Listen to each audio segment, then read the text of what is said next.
la similitude prioritaire, essentielle, c'est la recherche de la perf. Parce que autant à une époque, moi j'ai connu un handball qui n'essayait même pas de gagner des matchs au niveau international et on s'en foutait un peu. Après on nous a expliqué que ce n'était pas possible. Donc on a fait ce qu'il fallait pour.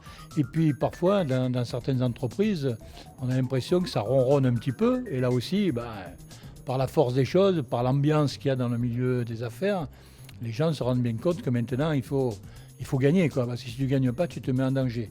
Donc ça, déjà, cet objectif commun, ça nous rapproche. Ensuite, bien sûr, c'est avec les hommes et les femmes qu'on gagne, que l'on fasse du sport ou que l'on travaille, donc ça, c'est pareil.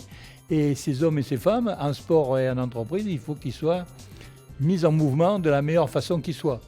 Alors là, il y a une petite disparité dans les moyens, si je puis me permettre, parce que les sportifs, on a une chance, c'est que nous, on passe 3/4 de notre temps à nous préparer.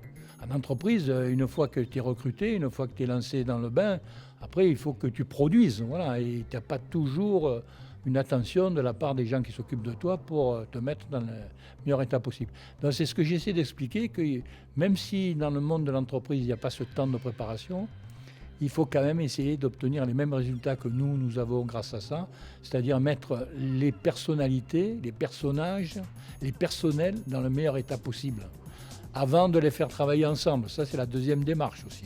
Parce que dès qu'on a des gens qui sont bien dans leur peau et qui ont de l'ambition et tout, ils ont un peu tendance des fois à vouloir écraser ceux qui sont autour. Et non, il ne faut pas. C'est un travail collectif. Dans le sport, d'être au préalable sélectionneur, puis préparateur, puis manager, parce que nous, on a, surtout en sport co, on a les 3 temps. Je te sélectionne parce que je pense que tu as les prérequis et tout ça.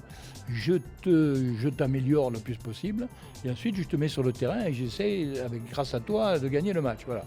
C'est vrai qu'en entreprise, c'est pas souvent, c'est rarement comme ça, puisque les gens ne sont pas recruteurs de leur propre personnel. Et c'est là qu'il faut, en plus, qu'ils aient une faculté d'adaptation. Ils ont un personnel donné dans un certain état. Et ensuite, il faut qu'ils fassent tout ce qui est en leur pouvoir pour l'améliorer. C'est pour ça que je parle beaucoup aussi d'empathie managériale. Voilà. Il faut que les responsables comprennent qu'il faut se mettre à l'écoute, à l'attention de leur personnel pour savoir de quelle personne il s'agit, de façon à l'orienter dans la meilleure direction.